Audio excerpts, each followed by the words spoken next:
Hello, I'm Rachel and this is Lunabird Book Club.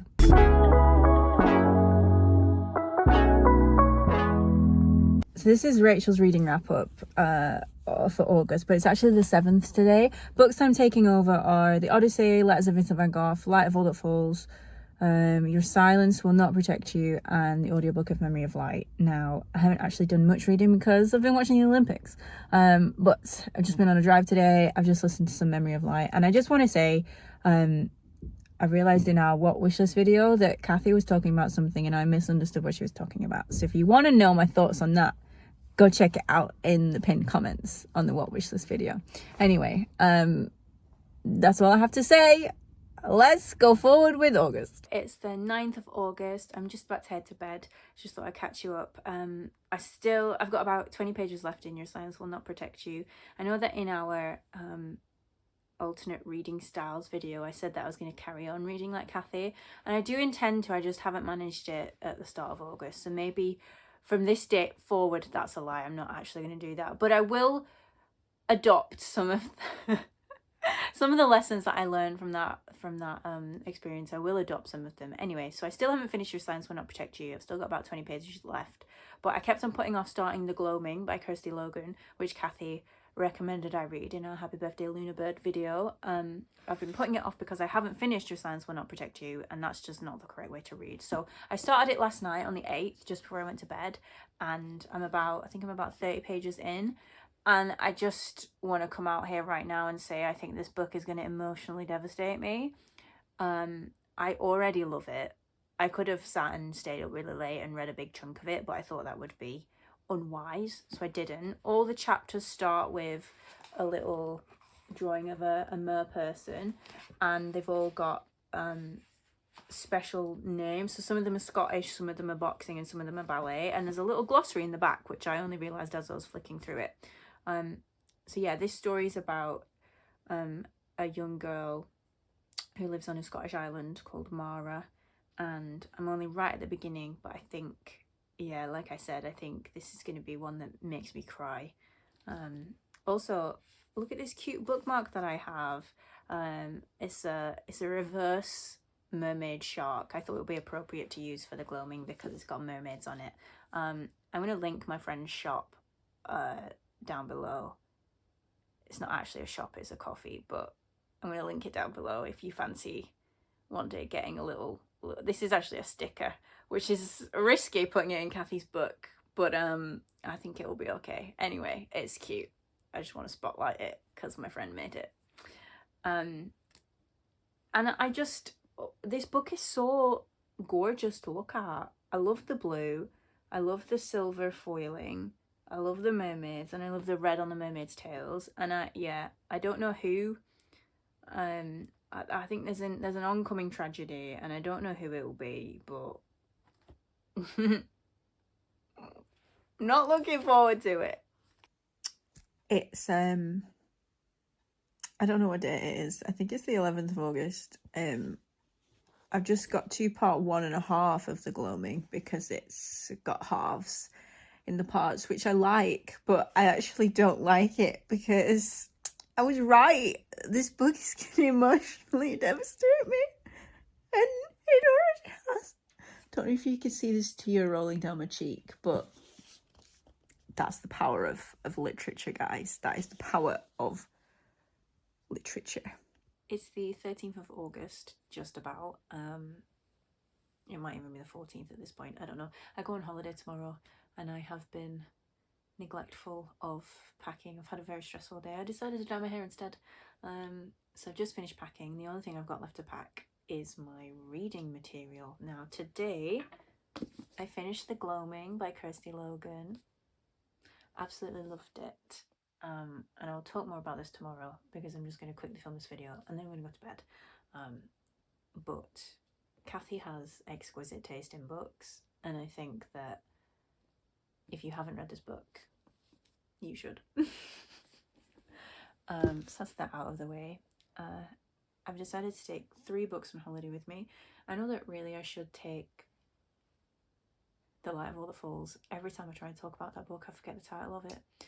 I know that I really should take that because I've been meaning to read it for about 4 months, but alas, I think it's actually not quite 4 months, but I will not be doing that. It's too big, and then I won't have any other books to take with me. So I'm going to roll my P100 and then pick 3 books based on that. I've put little tokens in 10 so I don't have to count them one by one.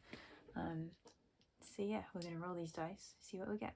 Okay, Cathy's beautiful, both physically and literally, I don't know, book is being used as my rolling section. So 69, 20, and 21. I'm going to roll an extra one just in case 20 and 21 are like too similar. 7. Let's go. Okay, so the dice have decided. We've got The Colour of Magic by Terry Pratchett. I've had this for a while and have never read any Discworld. I'm trying to think if I've read any Terry Pratchett. Not sure. I'll definitely be taking this. Then we've got The Vegetarian by Han Kang. I think I got this from Cathy. I'll definitely be taking this. And then, so number 21 was Dagger Spell by Catherine Kerr, and then number 7 was Charlotte Bronte's Jane Eyre. Now I'm deciding between these two, because technically The Colour of Magic is fantasy. I know that it's comedic fantasy, but it is technically fantasy. Yeah, I feel like for the palette, the variation of the palette, I'm going to have to take Jane Eyre. It's the 18th of August. On Friday the 16th, I started reading The Vegetarian by Han Kang. I didn't know anything about this book really going in, so the bookmark that I chose to use, because apparently I'm highlighting the bookmarks that I use at the moment now, is a whale shark trust bookmark, because some people eat sharks, I suppose, but vegetarians wouldn't. Anyway, as I said, I didn't know anything about the book going in. I'm on page 108 of, I don't know, 183. So I'm about, I can't do maths right now. I'm about 3/5 into it, I would think. And I just don't think, it's very interesting. I'm not sure if it's really my kind of book. Obviously, you know me, I'm a fantasy gal, and fantasy is easy. Whereas this, I feel like I have to actually engage my brain. Not that that's a bad thing, but I think I'm a bit out of practice with reading literary fiction and thinking about the ideas that it's supposed to invoke and the topics that it's supposed to make you think about and things like that. But all that to say, it is, so far we've been in the viewpoints of 2 men and their opinions on The Vegetarian. And I guess I'm kind of looking at it in a, not necessarily commodification of women's body, but it's certainly interesting. Anyway, I also haven't spoken about The Gloaming. The Gloaming was great. And I guess that might be all that I say about it, because my mind is too caught up in this interesting book. The Gloaming, what did I like about The Gloaming? The Gloaming was all about grief and the different way that people react to that. I liked the elements of magical realism in it. I thought that the statues on the cliff were great. I thought they were like symbolic of the fact that sometimes you get to a point where you just give up.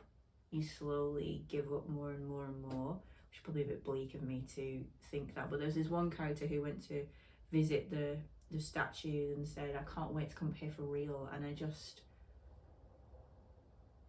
felt such sympathy that this character had that mindset. And I don't know, I suppose how real were the statues, you know what I mean? I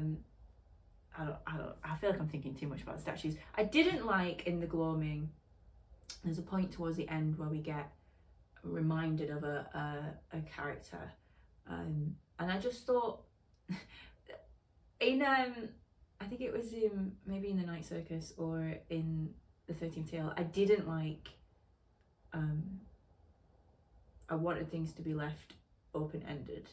And in this one, I feel like it was fully addressed that things were left open-ended, and I didn't like that. But yeah, it was a really nice book about different ways that people deal with grief and how identity comes from family, but not also family. It just made me sad, but in a good way. Does that make sense? I could not tell you what words I have just said about the Gloaming. But yeah, it was really good. I would recommend it. Cool. Thank you, Cathy, for suggesting it to me. I thought it was really interesting because there was this whole thing about the Selkie story where the fisherman takes the woman's skin and then traps her as his wife, and the fact that if you really love someone, you have to give them the choice to stay or not. And I just thought it was interesting that in this relationship there are two people who, the way that, if you looked at it in a different way, these two people could both be the Selkie. And I just think sometimes the characters were afraid to let themselves be fully seen, which I liked, I suppose. Anyway, that's where I'm at. Bye. It's the 20th of August. I go away to Switzerland today. At about 1:05 this morning, I finished The Vegetarian by Han Kang. I do not have it with me because I've left it at my friend's house so I don't have to take it on the plane. Not that it's a very big book, but maybe they will want to read it. Anyway, I don't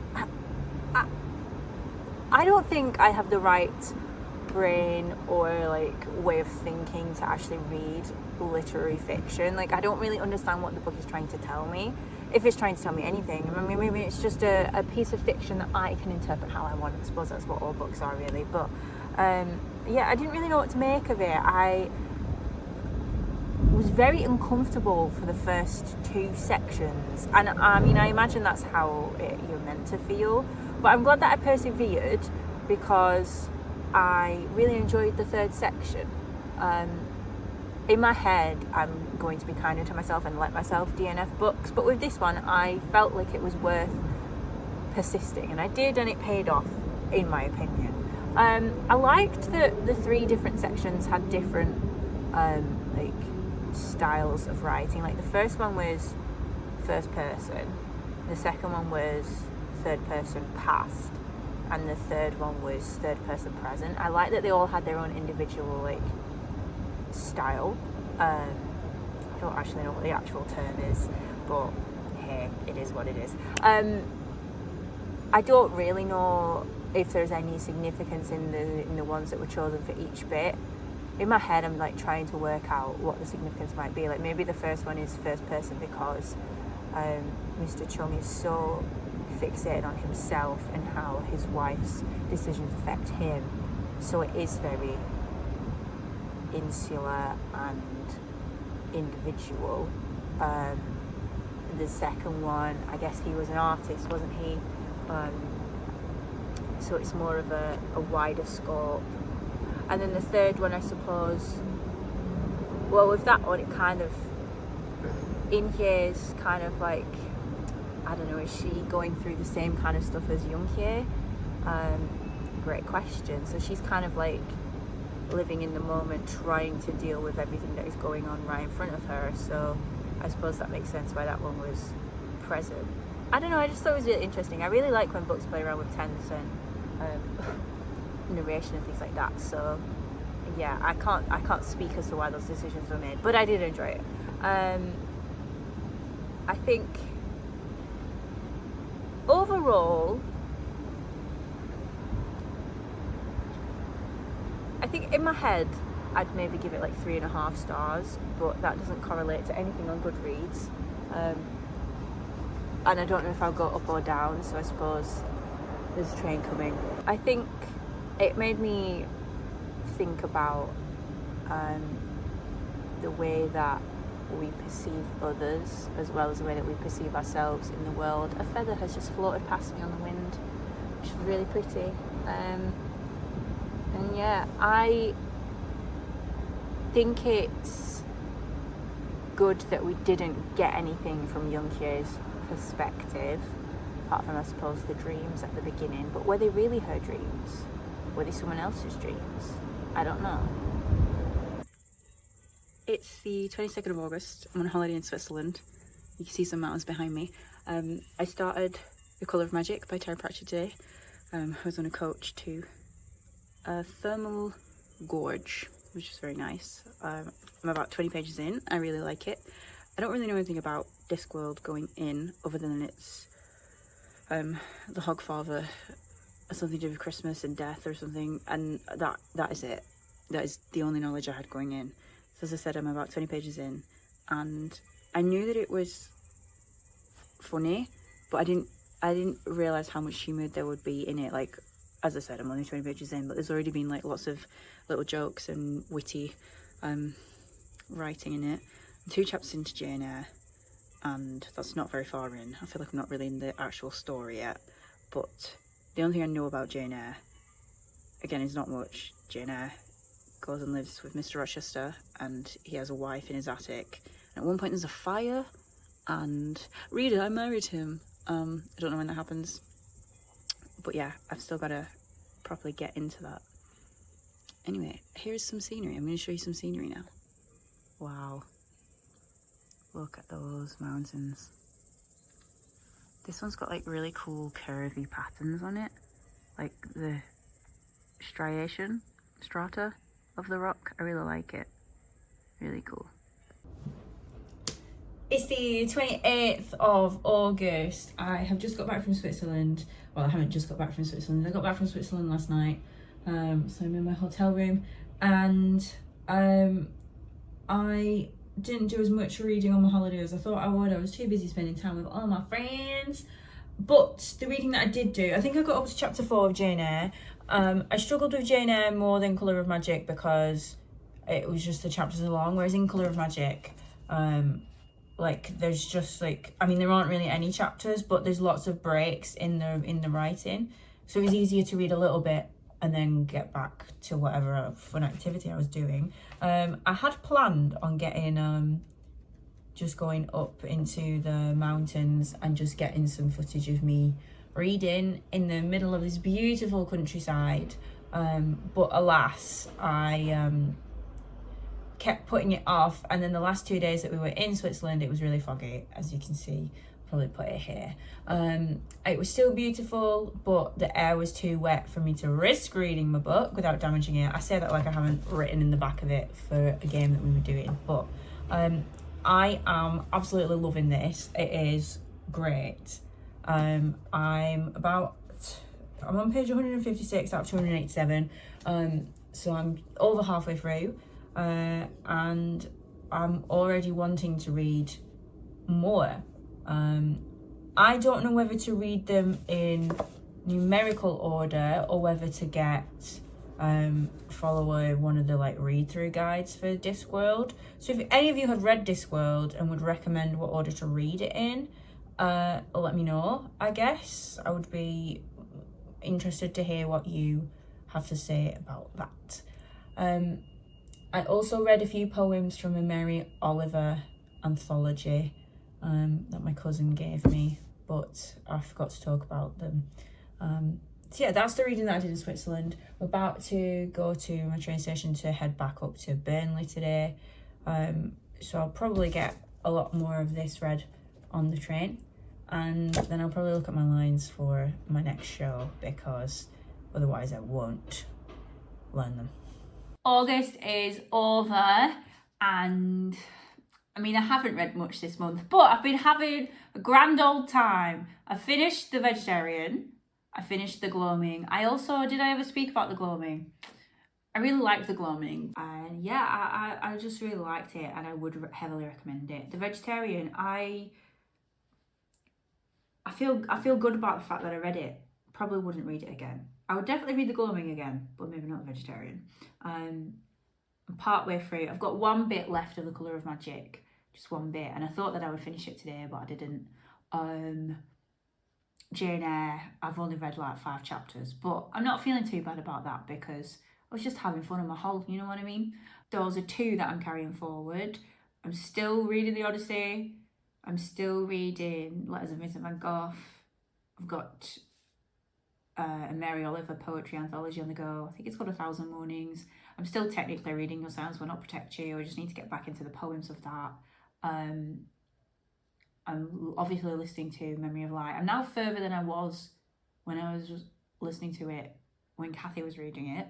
So that's a positive. I thought that I would get it finished in August, but I just didn't. I'll explain why I didn't finish The Colour of Magic on the train home. It's because my train got cancelled and then I was just in a bad mood. And you know, the end of the year is getting closer and closer and closer. And my goal of 52 books isn't really getting closer at an equivalent rate, so I need to really pick up the game. But I'm thinking if I power through some fables, then that's it. Easy numbers, isn't it? Anyway, see you in September. Here are a few more facts, because sometimes I feel like I don't actually say what I need to. Here I am led on the airport floor because our flight was cancelled. We were in the airport for an extra 5 hours than we should have been. And as you know, I'm a mood reader, which meant that I was not in the mood to read.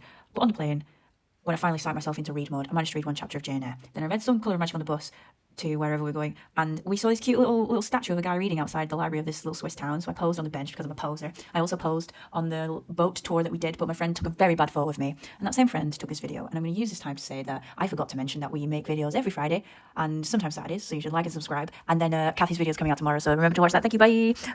Anyway. We also went to Liechtenstein and I found this cute little local library that was there, which I thought was really sweet. And then in Austria, we went in a little bookshop and I don't think they had any books in English, but it was cool to look at the Austrian fiction. Anyway, then I came home and I was so sad about not being on holiday with my friends anymore. But instead of that making me not want to read, I then hid away from a social event to read in the dark instead. So sometimes bad moods are good things, you know?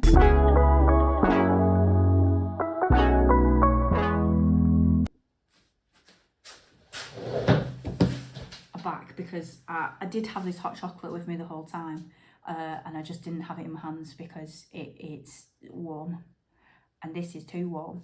So now that the video is over, you can go and drink whatever hot chocolate you want and I'll drink this one. But really it's sad because it's not a Swiss hot chocolate. That's scalding my throat and I miss my holiday.